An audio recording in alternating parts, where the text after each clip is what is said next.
ตื่นตื่นตื่นตื่นตื่นโอ้โห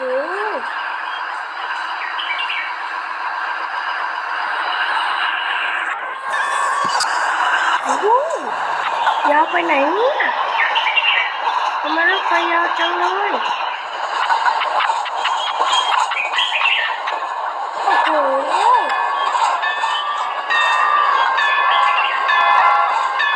ดูดิรถไฟยาว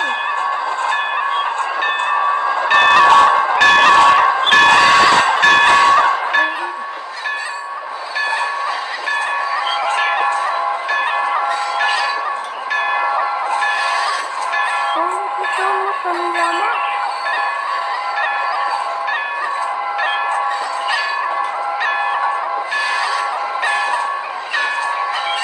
นี่นะครับผู้ชมกดไลค์ด้วยนะครับ